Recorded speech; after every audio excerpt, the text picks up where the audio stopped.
ကျွန်တော်အမွေရထားတဲ့ဟင်းခတ်အနှစ်ချက်နီးကိုဝမ်းကွဲအကူစီပေးလိုက်တယ်။3 နှစ်အတွင်းမှာပဲသူဟာဆိုင်ခွဲ29ဆိုင်ထိဖွင့်နိုင်ခဲ့ပြီးတစ်နှစ်ကိုအမျက်ငွေ3600တောင်ရခဲ့တာပါ။ဒါပေမဲ့နှစ်ကုန်တော့သူကကျွန်တော်ကိုလစာ4000ပဲပေးတယ်။ကျွန်တော်ကမိဖို့ချောင်းမှာဟင်းသီးဟင်းရွက်လီးတဲ့သူပဲလို့သူကပြောသေးတာ။လစာစာရွက်ကိုကြည့်ပြီးကျွန်တော်ဘာမှပြန်မပြောခဲ့သလိုအလုပ်ထွက်စာတော့မတင်ခဲ့ပါဘူး။အဲ့ဒီညမှာပဲ3 နှလုံးကိုစီမှာအမြဲဆောင်ထားတဲ့စာအိတ်ကိုခီးဆောင်အိတ်အောက်ဆုံးထဲမှာလောက်ချပြီးတင်လိုက်တော့တယ်။လွန်ခဲ့တဲ့3 နှစ်လောက်ကပေါ့။အကိုကကျွန်တော်စီလာရှာတော့ကကျွန်တော်ကမျိုးလေးတစ်မျိုးမှာအနှစ်ချက်ဟင်းတွေရောင်းနေတာ။အဲ့ဒီဆိုင်လေးကကျွန်တော်အဖွားစီကနေအမွေရထားတာပါ။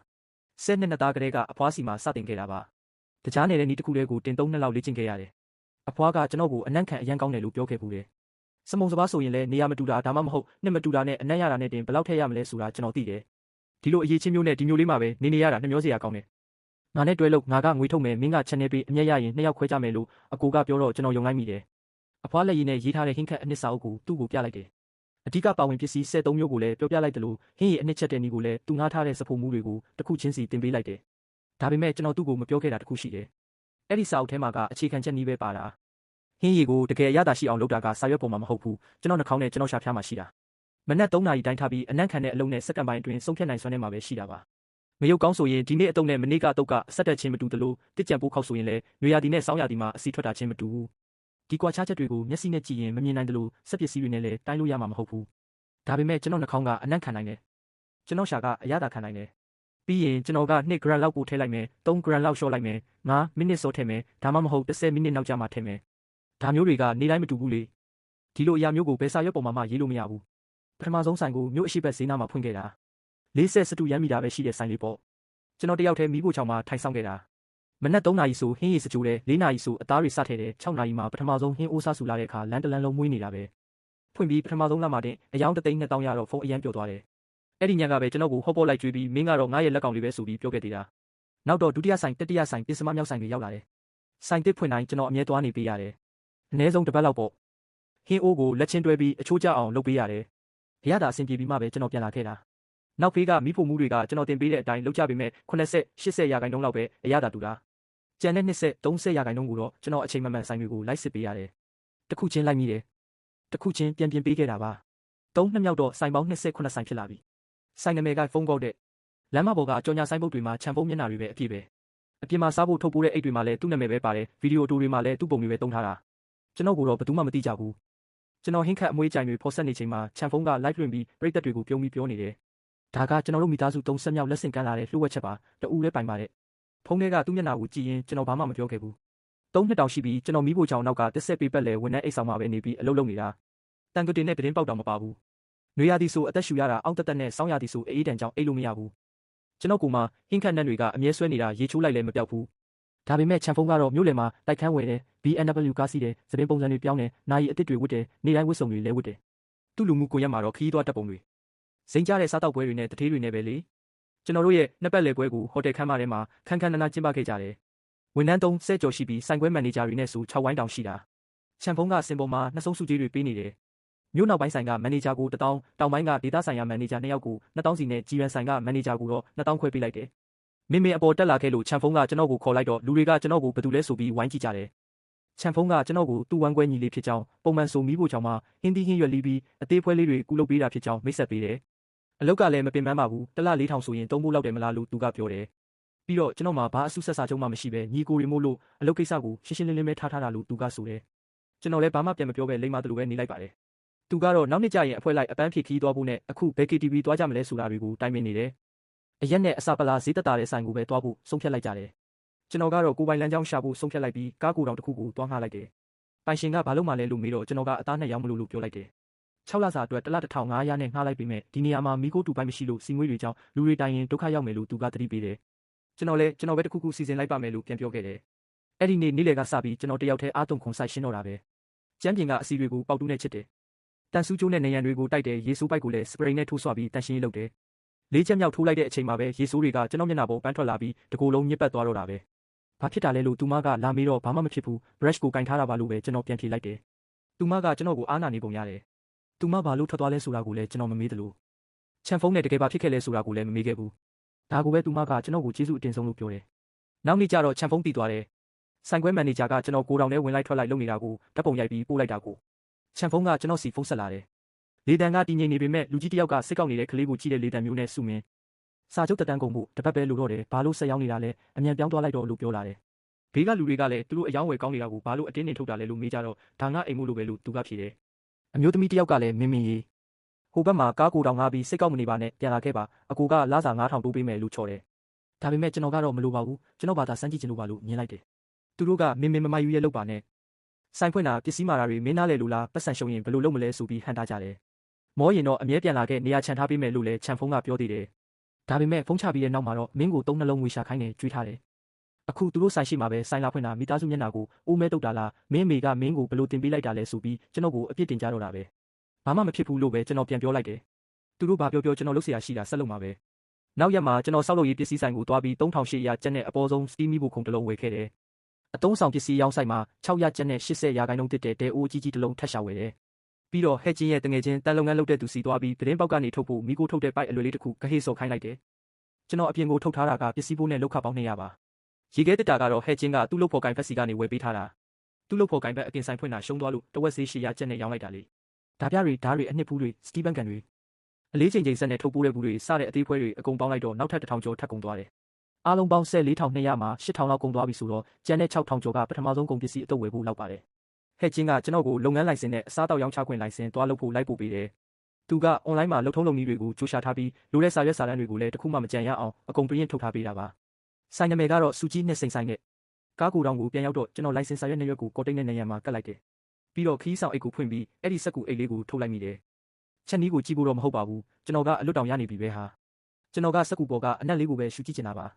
ါအဖွားရဲ့မိဖို့ချောင်းကဟင်းချက်နက်လေးတွေဘောပင်မြင်းနက်လေးတွေနဲ့ရောနှောနေတဲ့အနက်ပြီးတော့နည်းနည်းဆူဆွတ်တဲ့မှုနက်လေးလည်းပါသေးတယ်ဒီစာရွက်လေးကရွာမှာနှစ်တွေအကြာကြီးတင်ထားခဲ့တာကိုကြည့်လို့ဝသွားတော့ပြန်သိမ်းပြီးဟင်းချက်ဖို့ပြင်တော့တယ်လက်ကားစီးတဲ့သွားပြီးဟင်းခတ်အမွေးကြိုင်တွေကျွန်တော်ကိုယ်တိုင်ရွေးတယ်နန်နန်စေးဆိုင်ရှိမှာမိနစ်30လောက်ထိုင်နေပြီးတော့ဆိုင်ရှင်ကကျွန်တော်ကိုတစ်မျိုးတောင်ထင်နေပုံပဲကျွန်တော်နန်နန်စေးအမျိုးအစား9မျိုး10မျိုးလောက်ကိုစုပ်ကင်ကြည့်ပြီးတစ်ခုချင်းစီကိုနမ်းကြည့်တယ်နောက်ဆုံးတော့2မျိုးရွေးလိုက်တယ်တစ်ခုကကိုရှိပြည်နယ်ပိုင်စဲမျိုးကဒီနှစ်ထွက်တဲ့အစ်စ်အနံ့ကပြင်းတယ်ဒါပေမဲ့အရသာကတိတ်မပြင်းဘူးအဲ့ဒီတုန်းကသူတို့ကကျွန်တော်ကိုစူမင်းမင်းအမြန်ဆုံးဒီကနေထွက်သွားတော့ပစ္စည်းတွေအားလုံးထားခဲ့ဆိုင်နာမည်ပါအပါဝင်ပေါ်လို့ပြောကြတယ်ဟဲ့ချင်းကအကိုကြီးရဲ့စာချုပ်ကကုန်ဖို့လိုသေးတယ်လေအခုချက်ချင်းထွက်သွားခိုင်းတာမတင်တော်ဘူးမလားလို့ဝင်ပြောပေးပေမဲ့သူတို့ကစာချုပ်ကိုထုတ်ပြီးငါ့ကိုမချင်းချောင်းနဲ့ဒီနေ့ထွက်မသွားရင်အခုပဲတော့လေပြင်မယ်အင်းချက်တဲ့အိုးပကံတွေရောမင်းအသားလိတဲ့စပွဲပါမချန်တစ်ခုမှယူသွားခွင့်မပေးဘူးလို့တင်းမာခဲ့ကြတာကျွန်တော်မျက်လုံးကိုမှိတ်လိုက်တယ်အခုချက်လိုက်တဲ့အဖွားရဲ့အရသာကအဖွားတင်ပေးတော့ကထက်တောင်ပိုကောင်းနေသေးတယ်ဘာလို့လဲဆိုတော့ဒီတစ်ခါတော့ချန်ဖုန်းစားဖို့ဆောင်ရဲ့ကုန်ကြစရိတ်ထိန်းချုပ်မှုမျိုးကိုကျွန်တော်လိုက်ရောနေစရာမလိုတော့လို့ပဲသူတို့ကတစ်ကြံပိုးခောက်ပမာဏကို3ပုံတပုံရှော့ခိုင်းတယ်လို့4 gram ရှိတဲ့လေးညင်းကို2 gram ပဲသုံးခိုင်းခဲ့တာလေဟဲ့ချင်းတယောက်ခောက်ကလတ်ထိုင်ပုံမှာအနံ့ကြောင့်နိုးလာပြီးနိုင်မြင့်မြင့်နဲ့ပြီးပြီလားလို့မေးတယ်ကျွန်တော်ကပြီးပြီလို့ပြောတော့စားလို့ကောင်းလားတဲ့မနှက်ဖြန်ကြသိရမှာပေါ့လို့ပဲကျွန်တော်ပြန်ဖြေလိုက်တယ်သူကဆိုင်ပုတ်လေးကိုလူငါးပြီးလှုပ်ဖို့အကြံပေးတယ်အခုကအရန်ပုံစံမကြဘူးဖြစ်နေလို့တဲ့ဒါပေမဲ့ကျွန်တော်ကတော့မလိုဘူးလို့ညင်းလိုက်တယ်အရသာကောင်းမကောင်းဆိုတာဆိုင်ပုတ်နဲ့ဘာမှမဆိုင်ဘူးလေမနက်၈နာရီမှာဆိုင်ကန်းတကားကိုကျွန်တော်ဆွဲဖွင့်လိုက်တယ်မျက်စောင်းထုံးမှရှိတဲ့ဖုန်းကော်လက်တလောနာမည်ကြီးဆိုင်မှာလူတွေတန်းစီနေပြီလူ10ယောက်ကျော်လောက်ကရွှေရောင်တောက်ဆိုင်ပုတ်ကြီးအောက်မှာမနက်စာဝယ်ဖို့စောင့်နေကြတာလေထဲမှာအသားနှက်အနှံ့တွေတင်းပြတ်နေတယ်အဲ့ဒါသူတို့ဆိုင်ရဲ့အရသာပေါ့ကျွန်တော်နမ်းကြည့်တော့ကျွန်တော်မထွက်ခင်ကအတိုင်းပါပဲဒါပေမဲ့မကြခင်ပြောင်းသွားလိမ့်မယ်ဆိုတာကျွန်တော်သိတယ်ဘာလို့လဲဆိုတော့နောက်ဆုံးအချိန်ဆိုင်ခွဲတွေကိုကျွန်တော်သွားစစ်ခဲ့တာ3ပတ်လောက်ရှိပြီလေကျွန်တော်ရဲ့ညှိနှိုင်းမှုတွေမရှိတော့ရင်အဲ့ဒီအရသာကတစ်ပတ်ကိုနည်းနည်းစီလွဲသွားတော့မှာကျွန်တော်ဆိုင်ရှိမှာတော့10နှစ်စတုရမ်းမီတာလောက်ရှိတဲ့ကားကိုတောင်ဦးကြီးပဲရှိတယ်လက်ရည်နဲ့ရေးထားတဲ့စက်ကူပြားလေးတစ်ခုရဲ့ရှက်အင်ဂျီလက်ရှိဝတ်ထားတဲ့ကျွန်တော်ရဲ့မိဖို့နောက်မှာရက်နေကြတယ်လမ်းပေါ်မှာကားတွေအသွားလာရှိနေပေမဲ့ဘယ်သူမှတေချာကြည့်မသွားကြဘူးဟဲ့ချင်းကတော့တကားဝမှာအိတ်ကက်ထဲလက်ထည့်ပြီးရက်နေတယ်ဖုန်းကြည့်နေဟန်ဆောင်နေပေမဲ့တကယ်တော့သူကဘယ်သူလာမလဲဆိုတာကိုခိုးကြည့်နေတာပါမနက်9နာရီထိုးတဲ့အထိဘယ်သူမှမရှိသေးဘူးသူကျွန်တော်ကိုတစ်ချက်ကြည့်တော့ကျွန်တော်ကမစိုးရိမ်နဲ့ဆိုတဲ့သဘောနဲ့ခေါင်းခါပြလိုက်တယ်10နာရီထိုးတော့လည်းဘယ်သူမှမလာသေးဘူးဟဲ့ချင်းခြေထောက်တွေတုံလာတယ်အေးမီလို့မဟုတ်ပဲစိုးရိမ်လွန်းလို့ပေါ့ကျွန်တော်ဒီနေ့အတွက်အရင်ဆုံးနှက်ထားတဲ့အမဲသားတုံးတွေကိုဆယ်လိုက်တယ်ပြီးတော့စင်းတီတုံးပေါ်တင်ပြီး10မိနစ်လောက်အေးခံထားလိုက်တယ်အသားလိတာကတော့အဖွားတင်ပေးထားတဲ့အတိုင်းပဲအသားပြားတိုင်းကထူးမထူးအကုန်ညီနေရမယ်လိထားတဲ့မျက်နှာပြင်ကလည်းအသားတွေကိုပြပြီးချုံးမွနေအောင်အသားမြင်တွေကိုလည်းရှင်းရှင်းလင်းလင်းမြင်ရအောင်ကျွန်တော်တေးသေးချာချာလိပြီးတော့စပွဲပေါ်တင်လိုက်တယ်တန်းရောင်တန်းနေတဲ့အသားလွာတွေရဲ့အလဲမှာနှက်ထားတဲ့အရာတွေစိတ်ဝင်နေတာကိုမြင်နေရတာတစ်ပင်ရဲ့အနှစ်ကွင်းတွေလိုပါပဲအငွေ့တွေနဲ့အတူပြက်လွင့်သွားတဲ့အနက်မွေးကတစ်ဖက်ကဆိုင်ကြီးကရတဲ့အနက်နဲ့လုံးဝမတူပါဘူးဟိုဘက်ဆိုင်ကတော့စက်ယုံထုတ်အနှစ်တွေကိုပဲသုံးတာလေအရာကပုံမှန်ပဲရှိတယ်ညင်ညာပြီးတည်ငြိမ်ပေမဲ့အသက်မဝင်ဘူးကျွန်တော်စီကထွက်လာတဲ့အနက်ကတော့အသက်ဝင်တယ်မယုတ်ကောင်းစင်းနဲ့တစ်ကြံပိုးခေါက်နဲ့လေးညင်းပွင့်နဲ့လေးတွေအပြင်အခါတက်အနှဲငယ်နဲ့အမဲရိုးပြုတ်ရည်အနှစ်ရဲ့အရာပြင်းပြင်းလေးကိုကျွန်တော်ဖန်တီးထားတာပါ10နာရီ20မိနစ်မှာလမ်းလျှောက်လာတဲ့ဦးလေးကြီးတယောက်ဖုန်းကုန်းကြည့်ရင်ရက်လိုက်တယ်ဒါကကျွန်တော်နှက်ထားတဲ့အမဲသားလေးအမဲသားတစ်ပွဲကို38ရွန်ပဲတဝက်နီးပါးလောက်ပါတယ်ညီလေးမင်းရင်ကဟိုဘက်ဆိုင်မှာအလုပ်လုပ်ဖူးတယ်မလား အရသာရှိတယ်မနှက်ဖြန်ကြငါလူနည်းနည်းထက်ခေါ်လာအောင်မယ်လို့သူကပြောတယ်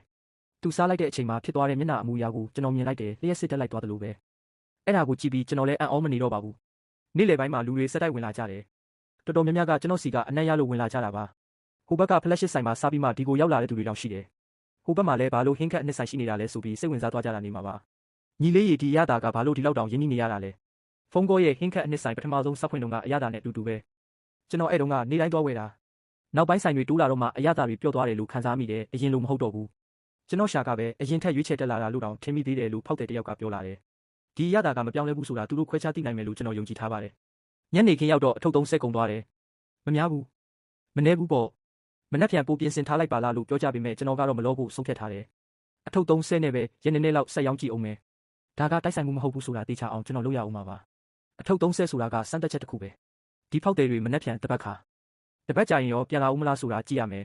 သူတို့ရှာကကျွန်တော်ရဲ့အရသာကိုတကယ်ပဲမှတ်မိနေမယ်ဆိုရင်နောက်ပိုင်းကိစ္စတွေကလွယ်သွားမှာပါပဲအဲ့ဒီညကဖုန်းကောဖလက်ရှစ်ဆိုင်မန်နေဂျာကဖုန်းကောစီဖုန်းဆက်လာတယ်ဘာပြောလဲတော့မသိပေမဲ့နောက်နေ့မှာဖုန်းကောက post တစ်ခုတင်လိုက်တယ်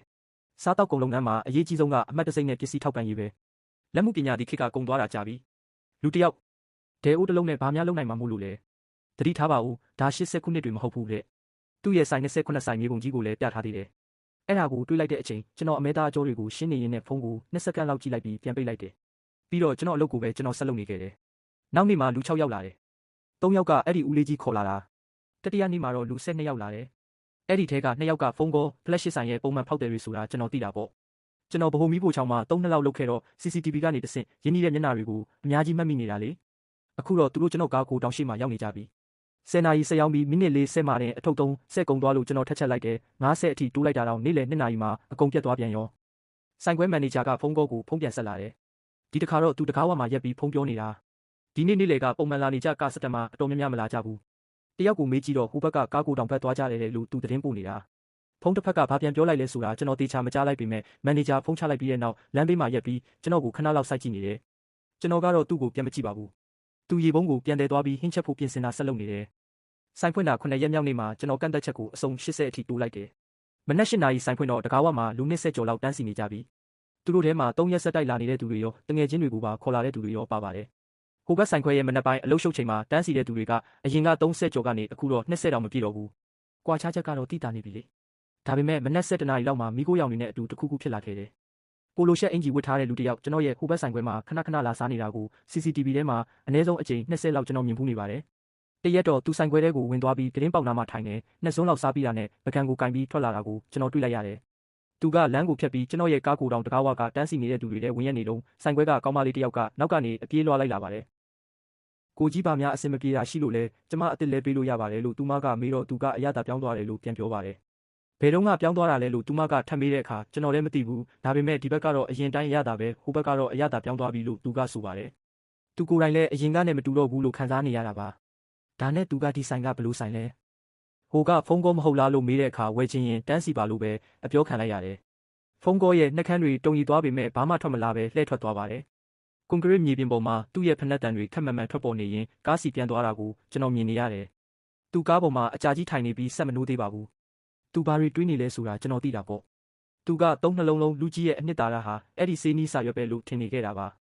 Central Kitchen ကစဖို့မှုတွေကိုစေးနီးအတိုင်း Grand Light မိနစ်အလိုက်တိတိကျကျလောက်ခိုင်းခဲ့တယ်ထွက်လာတဲ့အစားအစာတွေကတည်ငြိမ်ပြီးအတုတ်တိုင်းအတူတူပါပဲဒါပေမဲ့အတူတူဖြစ်ချင်းနဲ့မှန်ကန်ချင်းကြားမှာသူဘယ်တော့မှမကြော်ဖြတ်နိုင်တဲ့မြစ်တစင်းရှိနေတယ်ဆိုတာသူမသိဘူးအဲ့ဒီမြေရဲ့နာမည်ကအသက်ဝင်တဲ့အရာတာပါကျွန်တော်နေတိုင်းအခြေအနေပေါ်မူတည်ပြီးအနှဲငယ်ပြင်ဆင်နေတာကိုသူတို့မသိကြဘူးလေဒီနေ့အတုံးမှာတစ်ကြံပိုးခေါက်6နေရင်ကျွန်တော်နည်းနည်းရော့ထည့်လိုက်တယ်အမဲရိုးတွေကအစီပိုများနေရင်မိနစ်30ပိုပြုတ်လိုက်တယ်ရာသီဥတုအေးတဲ့နေ့ဆိုရင်အနှစ်ချက်တဲ့အချိန်ကို15မိနစ်ပိုတိုးလိုက်တယ်ဒါတွေကိုစာရွက်ပေါ်ကအတိုင်းပဲလုပ်တတ်တဲ့သူ့ရဲ့စဖို့မှုတွေကမလုပ်တတ်ကြဘူးကြည့်လိုက်ရင်အတူတူပဲဆိုပေမဲ့စားကြည့်ရင်တော့အများကြီးကွာခြားသွားတာပါညနေပိုင်းမှာချန်ဖုန်းက Central Kitchen ကိုဖုန်းဆက်ပြီးစီးနီးပြင်လိုက်လာလို့မေးပါတယ်တာဝန်ခံကတော့စံနှုန်းအတိုင်းအမြဲလုပ်နေတာပါထုတ်ကုန်ကတည်ငြိမ်ပါတယ်လို့ပဲပြန်ဖြေတယ်အဲ့ဒီအခါချန်ဖုန်းကတည်ငြိမ်တာနဲ့ဘာမှမထူဘူးဧည့်သည်တွေအကုန်တစ်ဖက်ကိုရောက်ကုန်ပြီလို့ဒေါသတကြီးပြောလိုက်ပါတယ်အဲ့ဒီမှာတင်လူတစ်ယောက်ကနှစ်ဖက်စလုံးကဟင်းတွေကိုရှင်းစားကြည့်ပါတယ်ဖုန်းကိုရဲ့ဘဲတောင်ပန်နဲ့ကျွန်တော်ရဲ့အမဲသားကိုရှင်းစားပြီးတဲ့နောက်ဒီဘက်ကအစ်စ်မှန်ရတာပဲကိုဘက်ကတော့ပဲငံပြရည်နဲ့စိန်ထားတာပဲရှိတယ်လို့မှတ်ချက်ပေးလိုက်တော့ချန်ဖုန်းလည်းစိတ်မအေးနိုင်တော့ပါဘူး3ပတ်အတွင်းမှာသူအလုပ်3ခုလုပ်ခဲ့တယ်ပထမကဆိုင်နဲ့18ဆိုင်ရဲ့စီးနီးစာရွက်တွေကိုပြန်စစ်ခိုင်းတယ်ကျွန်တော်အစကပေးထားတာနဲ့တလုံးမလွဲတူနေတာကိုသူတွေ့သွားတယ်ဒ ဒုတိယကဟင်းခတ်အမွေးကြိုင်ပေးသွင်းသူတွေကိုကွန်ချိုးကနေယူလင်းကနေခြံတူးအထိနှစ်ကြိမ်တိုင်လဲခဲ့ပေမဲ့အကုန်လုံးကခေါင်းခါကြတော့မယ်တတိယအချက်အနေနဲ့သူကိုယ်တိုင် Central Kitchen နဲ့ဝင်ပြီးအင်ဂျီလက်ပြင်ကိုဝစ်စီနီအတိုင်း၄ခါချက်ကြည့်တယ်၄ခါလုံးအရသာမမှန်ဘူးသူကဟင်းမချက်တတ်ပေမဲ့၃နှလုံးလုံးကိုယ့်အိမ်ကဟင်းပဲစားလာတာဆိုတော့အရသာခံတာတော့တိတ်ကောင်းတာအခုဒီရတာကစားလို့ရပေမဲ့တခုခုလိုနေတယ်လို့ပဲဟင်းရည်တစ်ခွက်မှာစားနောက်ဆုံးတစားလိုနေတယ်လို့မျိုးပေါ့ဘာလို့နေလဲဆိုတာသူပြောမပြတတ်လို့နောက်ဆုံးမှာတော့ငွေ8000ကုန်ခံပြီးအစားတောက်နည်းပညာအဖွဲ့တစ်ဖွဲ့ကိုသူငှားလိုက်ပါတယ်လူ၄ယောက်ကခန်းထားတဲ့စက်ကရိယာတွေအများကြီးနဲ့ရောက်လာပြီးကျွန်တော်ကားကိုတောင်ကနေအမဲသားတုံး30ခုကိုနမူနာစစ်ဖို့ဝယ်သွားကြတယ်3ရက်ကြာစစ်ဆေးပြီးတဲ့နောက်စာမျက်နှာ20ကျော်တဲ့အစီရင်ခံစာထွက်လာပါတယ်ကျွန်တော်စီကိုအနက်အရသာအစိပ်ပိုင်းနဲ့ပမာဏအားလုံးဖော်ပြထားတဲ့အချက်လက်တွေထွက်လာတယ် ppm အဆင့်ထိတိတိကျကျပဲလုံးဝမပြောင်းလဲဖြစ်တဲ့အချိုးအမိုင်နိုအက်ဆစ်ပါဝင်မှုနဲ့တခြားပါဝင်မှုအဆင့်ဆင့်ကိုရှင်းရှင်းလင်းလင်းဖော်ပြထားတာအဲ့ဒီအချက်လက်တွေအတိုင်းကျွန်တော်တို့အသားတွေချက်ကြည့်ကြတယ်သူတခိုက်မြည်ကြည့်တော့ဘာလို့နေမှန်းမသိဘူးအရသာကပါစက်ထဲမှာမကြံခဲ့ဘူးစားလုံးကတော့ရပေမဲ့မျိုးချလိုက်တာနဲ့တင်ကုန်သွားတာပဲတစ်ဖက်ကလူစားပြီးရင်တောင်ပါစက်ထဲမှာငါးရတာကမိနစ်30လောက်ကြံနေသေးတယ်ဆိုတော့သူတို့ထက်ကြိုးစားရတာပေါ့ဒုတိယဘာရှင်းမှာတော့ထူးဆန်းတဲ့အနက်လေးထွက်လာတယ်ပလတ်စတစ်လောက်နဲ့အနက်မျိုးပဲတတိယဘာရှင်းကြတော့မီကိုအနက်ကိုလျှော့ပြီးကာရမယ်အရသာထည့်လိုက်ပေမဲ့ချိုလွန်းသွားတယ်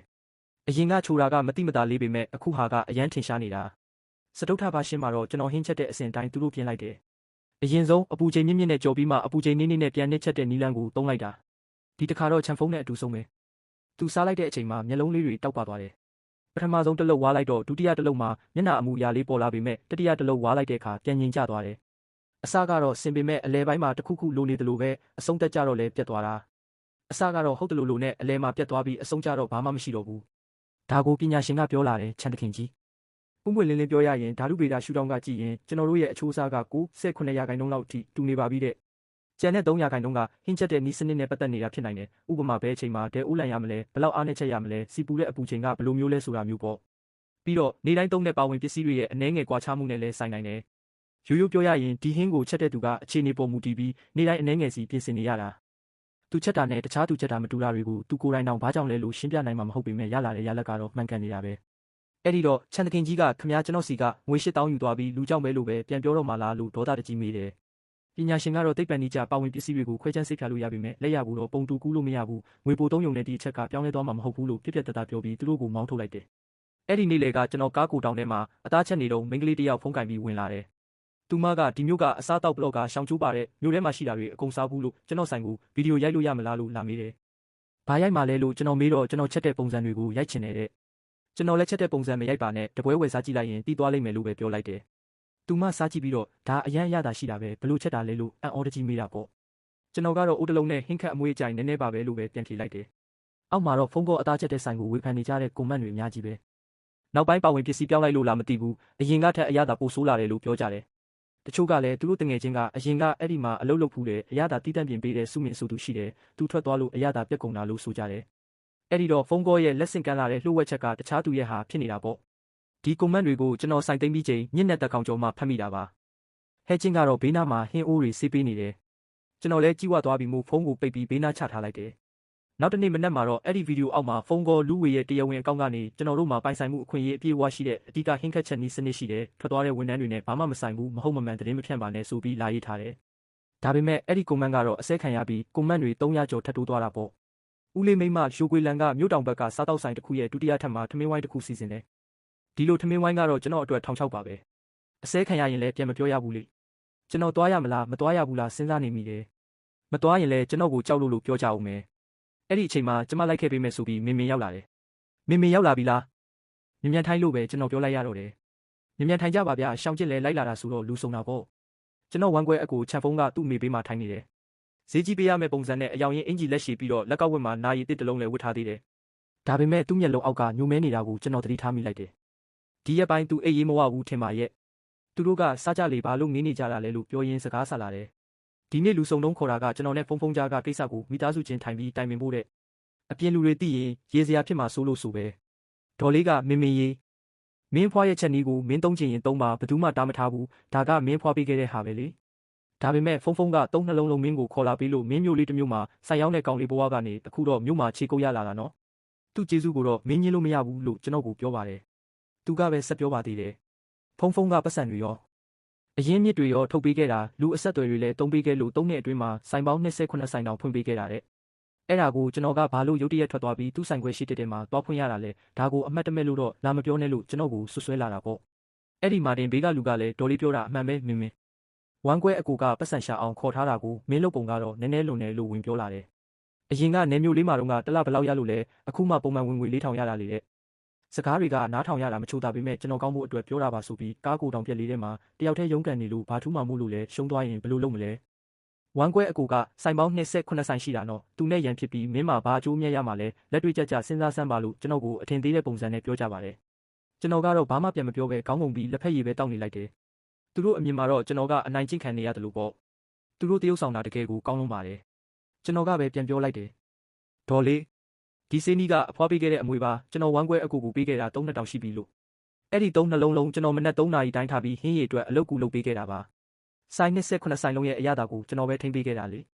ေဒါပေမဲ့သူကကျွန်တော်ကိုတလားလားစာ4000ပဲပေးခဲ့တာနောက်ဖေးမှာဟင်းဒီဟင်းရွက်လီးတဲ့သူလိုမျိုးပေါ့ဒါဟာတေချာပေါက်မကောင်းခဲ့တဲ့ကိစ္စပါပဲအခုတော့ကျွန်တော်ဘာမှမလိုတော့ပါဘူးအကိုကြီးအခုတော့ကျွန်တော်ကိုဘာသာကိုပဲလုပ်တော့မယ်လို့ပြက်ပြက်တသားပြောလိုက်တယ်အဲ့ဒီတော့သူတို့ကမင်းကလည်းမာနာကြီးလိုက်တာ3နှလုံးအဆင်ပြေနေတာပဲကိုစားဖို့ပေးနေဖို့ပေးထားတာကိုအပြင်ထွက်သွားရင်ကားကိုတောင်ပြက်လေးပဲရှိမှာပေါ့လို့ဆိုလာတယ်မင်းမှာတစိမ့်နာမည်ရှိလို့လားအဖွဲစည်းရှိလို့လားဖောက်တယ်တွေရှိလို့လားလို့မေးတဲ့အခါကျွန်တော်မှအတတ်ပညာရှိတယ်လို့ကျွန်တော်ပြန်ဖြေလိုက်တယ်ဒါကိုသူတို့ကလှောင်ကြပြန်ရောအတတ်ပညာကဘာလို့ရမှာလဲဟင်းချက်တဲ့ယုံနဲ့ဂုံယူစရာထင်နေတာလားစဖိုးမှုတယောက်ကဘလောက်ထိရှေ့ဆက်နိုင်မှာမို့လို့လဲတဲ့ဗျာကျွန်တော်မိကလည်းကျွန်တော်ဘက်ကနေကာကွယ်ပြောပေးပါတယ်ကျွန်တော်လက်ရဟာအမေကိုယ်တိုင်တင်ပေးခဲ့တာဖြစ်ပြီးဒီလက်ရနဲ့ပဲတမိသားစုလုံးကိုတသက်လုံးကျွေးမွေးလာခဲ့တာလို့ပြောပြတယ်ဒါပေမဲ့ဒေါ်လေးတို့ကတော့ကျွန်တော်တို့သားအမိကိုကျေးဇူးကမ်းတယ်လို့ပဲဆက်ပြောနေတာပေါ့မြစ်ကူးပြီးတရားဖြတ်တယ်ဆိုတဲ့စကားကိုကျွန်တော်တို့လက်မခံနိုင်ပါဘူးတရားကိုဘယ်သူစောက်ခဲ့တာလဲမြစ်ထဲကရေကဘသူ့အတွက်လဲဆိုတာသူတို့ပြန်စဉ်းစားသင့်ပါတယ်ကျွန်တော်ကတော့အမေအားငယ်နေမှာဆိုလို့အမေအိမ်ပြန်ကြရအောင်လို့ခေါ်လိုက်တယ်အမေလှုပ်ချင်တာကိုကျွန်တော်အပြည့်အဝအားပေးပါတယ်လို့ပြောပြီးသူတို့အရင်ပြန်နှင်းဖို့ပြောလိုက်တယ်အမေစားချင်တဲ့กินထားတဲ့ကစုံဦးလေးဝယ်ကျွေးရင်းနဲ့သူတို့ဒီနေ့ပြောခဲ့တဲ့စကားတွေကိုသူတို့ဘာသာပြန်မြူချသွားအောင်ကျွန်တော်လုပ်ပြပါမယ်ကျွန်တော်ချန်ဖုန်းရဲ့စီးပွားရေးအစီရင်ခံစာတွေကိုတော့မမြင်ရပေမဲ့တခြားအရာတစ်ခုကိုတော့သတိထားမိလိုက်တယ်သူတို့ဆိုင်ရှိမှာဆိုင်းပုတ်ကြီးတစ်ခုချိတ်ထားတာပေါ့အနီရောင်နောက်ခံမှာအဖြူရောင်စာတန်းနဲ့ဟင်းလျာအစုံကိုမူလဈေး68ယွမ်တန်ကနေ34ယွမ်နဲ့ဈေးလျှော့ရောင်းနေတာဗျအရင်ကဆိုဖုံကဈေးလျှော့တာကိုအယမ်းမုန်းတာဈေးလျှော့တယ်ဆိုတာကိုဘရန်ကိုကိုပြန်ဖြတ်စီးတာပဲလို့သူဆိုင်မန်နေဂျာတွေနဲ့အစည်းအဝေးမှာပြောဘူးတဲ့စကားကိုကျွန်တော်မိဖို့ချောင်းထဲမှာတော့ကြားခဲ့ရတာလေကျွန်တော်မှတ်မိနေပါသေးတယ်အခုတော့သူကိုယ်တိုင်တဝက်ဈေးနဲ့လျှော့ရောင်းနေပြီတပတ်လောက်ဈေးလျှော့လိုက်တော့တကယ်ပဲလူအချို့ကိုဆွဲဆောင်နိုင်သွားတယ်ဈေးပေါ်တာကိုဒါကလူတဘာဝပါပဲဒါပေမဲ့လာစားတဲ့သူတွေကတခါစားပြီးပြန်မလာကြတော့ဘူးဈေးလျှော့တာရက်ပြီးမူလဈေးပြန်ရောင်းတဲ့အခါဖောက်တယ်တွေကဈေးမလျှော့ခင်ကထက်ပိုမြန်မြန်ထွက်သွားကြတယ်ဘာလို့လဲဆိုတော့ဈေးလျှော့လိုက်တာကဖုံးရဲ့ဟင်းလျာတွေကိုလူပိုများများမြည်စမ်းခွင့်ရသွားစေတာကြောင့်ပဲပြီးတော့တစ်ဖက်ကကျွန်တော်ရဲ့10နှစ်စတူရမ်းမိတာပဲရှိတဲ့ကိုတောင်ဆိုင်နဲ့ရှင်ရင်အရသာဘလောက်กว่าလဲဆိုတာသူတို့သိသွားကြတယ်ဈေးလျှော့တာကကျွန်တော်အတွက်အခမဲ့ကြော်ညာပေးလိုက်တယ်လို့ဖြစ်သွားတာပေါ့ကျွန်တော်ဘက်ကတော့ဘာမှပြောင်းလဲမသွားပါဘူးနေ့တိုင်း80ပွဲပဲကုံအောင်ရောင်းရတယ်တပွဲကို38ယွမ်ပဲဈေးလဲမတက်ဘူးတလို့တက်ဖို့လဲစိတ်ကူးမရှိပါဘူးတနေ့ကနေ့လယ်ပိုင်းမှာလူတစ်ယောက်ရောက်လာတယ်အသက်40ကျော်လောက်ရှိမယ်ရှက်အင်ဂျီကိုဘောင်းဘီထဲထည့်ဝစ်ထားပြီးခပ်ဘက်ကလည်းတားရည်စစ်ပဲတာမန်စားသုံးသူနဲ့တော့မတူဘူးကုန်တဲ့တယောက်လိုပုံစံမျိုးသူတန်းစီတာ40မိနစ်လောက်ကြာတယ်တပွဲဝယ်ပြီးဆိုင်ရှိမှမစားဘူးဘူးကိုကင်ပြီးဘေးကလှေကားထင်တာသွားထိုင်တယ်စားလိုက်တိုင်းလဲအကြာကြီးဝါနေတတ်တယ်နနမင်းနဲ့အစားတောက်တွေကုန်သွားတော့သူထသွားပြီးတစ်ဖက်ကဖုန်းကောဆိုင်ခွဲကြီးစီသွားတယ်68ယွမ်တန်ဆိုင်ရဲ့နာမည်ကြီးအသားဟင်းပွဲတစ်ပွဲထပ်ဝယ်တယ်ဘောက်ချမသုံးပဲပြန်တဲလာတာမူလလှေကားထင်မှာပဲပြန်ထိုင်ပြီးပွဲနှစ်ခုကိုဘဲညာချထားလိုက်တယ်သူကကျွန်တော်စီကဟာနည်းနည်းစားလိုက်ဟိုဘက်ကဟာကိုနည်းနည်းစားလိုက်နဲ့ဟိုဘက်ဒီဘက်ပြန်လိုက်သွားလိုက်နဲ့ပေါ့နောက်ဆုံးတော့သူဖုန်းကောစီကဝဲလာတဲ့တဝက်ကျော်ကျန်နေသေးတဲ့ပွဲကိုအဖုံးပြန်ဖုံးပြီးဘေးကအမိုက်ပုံနဲ့ပစ်လိုက်တယ်သူလှေကားထစ်ပေါ်မှာထိုင်ပြီးစစ်လိတ်တလိတ်တောက်တယ်ပြီးတော့ထွက်သွားရောကျွန်တော်ကတော့တိတ်တတိမထားမိလိုက်ဘူးနေ့တိုင်းလူတွေအများကြီးတွေ့နေရတော့လူတိုင်းရဲ့မျက်နှာကိုမှတ်မိဖို့မလွယ်ဘူးလေဒါပေမဲ့အဲ့ဒီနေ့ညနေမှာပဲကိစ္စကပောက်ကွဲသွားတော့တာပဲဒီအကြောင်းကိုကျွန်တော်နောက်တနေ့ကျမှဆိုင်ခွဲကြီးကမင်းကလေးစီကကြားရတာသူမကကျွန်တော်ကိုစခရင်ရှော့ရိုက်ပြီးပြတယ်အဲ့ဒီလူကကြန့်ကန်တဲ့ဖုန်းကောရဲ့လုပ်ငန်းရှင်တယောက်ပေါ့ဖုန်းကောအသားဟင်းဆိုင်ခွဲနှစ်ဆိုင်တောင်ဖွင့်ထားတာတစ်ဆိုင်ကမြို့အနောက်ဘက်မှာနောက်တစ်ဆိုင်ကမြို့ရှိဘက်စီးပွားရေးလမ်းမမှာရွမ်ကိုသိန်းကျော်ရင်းနှီးမြှုပ်နှံထားတာလေသူကလုပ်ငန်းရှင်တွေရဲ့ WeChat အဖွဲ့ထဲမှာစာရှည်ကြီးတစ်စောင်ရေးပို့လိုက်တယ်အတိတ်ပဲကတော့သူဒီနေ့ကိုယ်တိုင်မြည်စမ်းကြည့်လိုက်တာဖုန်းကောရဲ့ထုတ်ကုန်နဲ့ဟိုဘက်ကကားကိုတောင်တွေကထုတ်ကုန်ကအရေးသွေးချင်းလုံးဝမတူဘူးဆိုတာပဲပြီးတော့အဲ့ဒီကားကိုတောင်ပိုင်ရှင်ကဖုန်းကောစီမှာအရင်ကအဓိကနည်းပညာရှင်လုပ်ခဲ့ဘူးသူလေသူကိုသိန်းကျော်ရင်းနှီးမြှုပ်နှံထားတာကဒီရတာကိုကြိုက်လို့ရင်းနှီးမြှုပ်နှံမှုလုပ်ခဲ့တာအခုတော့အရတာကမရှိတော့ဘူးသူ့ကိုရှင်းပြပေးဖို့တောင်းဆိုရပေါ့အဖွဲ့ထဲမှာ3မိနစ်လောက်တိတ်ဆိတ်သွားပြီးမှ message တွေတစ်ဆောင်ပြီးတစ်ဆောင်တက်လာတော့တာပဲအကိုကြန့်ပြောတာတကယ်လားကျွန်တော်စီမှာလည်းပုံမှန်လာစားတဲ့သူတွေနဲသွားတယ်ကျွန်တော်ကတော့နေရာမကောင်းလို့ထင်နေတာခဏနေရင်ဟိုဘက်ကားကိုတောင်ကဆိုင်ရှင်လာလိမ့်မယ်အရင်တုန်းကဟင်းခတ်အနှစ်တွေဖော်ဆက်ပေးတဲ့သူလေ မန်နေဂျာချမ်းထွက်ပြောပေးပါဦးဆိုပြီးတော့ပေါ့ချမ်းဖုံးကမိနစ်20ကြာမှပြန်ပြောတယ်ဒီရက်ပိုင်းဟင်းခတ်အနှစ်တွေကိုအကောင်းဆုံးဖြစ်အောင်ပြင်နေပါတယ်တဲ့အားလုံးကိုအချိန်နည်းနည်းလောက်ထပ်ပေးဖို့တောင်းဆိုတယ်ကျန်းကန်ကချက်ချင်းပဲပြန်ပြောလိုက်တယ်မန်နေဂျာချမ်းဒီစကားကိုပဲ3လလောက်ကတည်းကပြောနေတာလေကျွန်တော်ဆိုင်နဲ့ဆိုင်လုံးပထမလမှာအယောင်15%ကျသွားတယ်ဒုတိယလမှာ23%ကျတယ်ဒီလကျတော့31%အထိကျသွားပြီဘယ်တော့မှဒီကိစ္စပြီးမှလဲတဲ့လာမယ့်အပတ်မှာအစီအစဉ်သစ်ရှိလာပါလိမ့်မယ်လို့ချမ်းဖုံးကပြောတော့ဒါဆိုနောက်ပတ်တောက်ကြနေအထိစောင့်မယ်တောက်ကြနေမတိုင်ခင်အရသာကအခုလိုပဲဖြစ်နေအောင်မယ်ဆိုရင်တော့ဆိုင်ခွဲပိုင်ရှင်တွေအားလုံးအစည်းအဝေးခေါ်ဖို့တောင်းဆိုမယ်လို့ကျန်းကန်ကတုံ့ပြန်လိုက်တယ်ချက်ပေါက်ထဲမှာတိတ်ဆိတ်သွားပြန်ပြီးမှတယောက်ပြီးတယောက်ထောက်ခံပါတယ်ဆိုပြီးပို့လာကြတယ်အဲ့ဒီညကချက်ထဲမှာထောက်ခံပါတယ်ဆိုတာ7ကြိမ်ထိရှိခဲ့တယ်ချမ်းဖုံးကငြိမ်နေမဲ့သူမဟုတ်ဘူးဆိုတာကျွန်တော်သိပါတယ်မနက်8နာရီဆိုင်တကားဖွင့်လိုက်တော့ဆိုင်ရှိမှာလူ3ယောက်ရက်နေတယ်ယောက်ျားလေး2ယောက်နဲ့မိန်းကလေး1ယောက်လက်ရည်နဲ့ရေးထားတဲ့ဆိုင်းပုတ်ကိုကင်ထားကြတယ်ဆိုင်းပုတ်မှာတော့မှတ်ပုံတင်မရှိတဲ့ဆိုင်တူးလို့ရေးထားတယ်တန်ရှင်းမှုမရှိဘူးတဲ့စားပြီးပြဿနာဖြစ်ရင်ဘယ်သူတာဝန်ယူမှလဲတဲ့အဲ့ဒီမိန်းကလေးကိုတော့ကျွန်တော်သိတယ်ဆိုင်ခွဲရဲ့ငွေကန်ဝန်ထမ်းကြောက်ပြီပဲဆိုင်ရှိမှာစောင့်နေတဲ့ဝယ်သူတွေကတော့ကြောက်သွားကြတယ်တချို့ကဖုံးထုတ်ပြီးဓာတ်ပုံရိုက်တယ်တချို့ကတော့တွေးဝေးပြီးပြန်သွားကြတယ်ကျွန်တော်ရေတွက်ကြည့်လိုက်တော့လူ4ယောက်ပြန်သွားတယ်အဲ့ဒီအချိန်မှာပဲဟဲချင်းကပစ္စည်းပို့ဖို့ကားနဲ့ရောက်လာတယ်ဆိုင်ရှိကအခြေအနေကိုမြင်တော့ဒီလူ3ယောက်ကိုမြင်တာနဲ့ကားပေါ်ကနေဆင်းပြီးတခုခုလှုပ်ဖို့ပြင်တယ်ကျွန်တော်ကသူ့ကိုအရေးမဆိုင်နဲ့သူတို့ကဆိုင်ရှိမှာလာပိတ်ဆို့နေတာပဲရှိတာ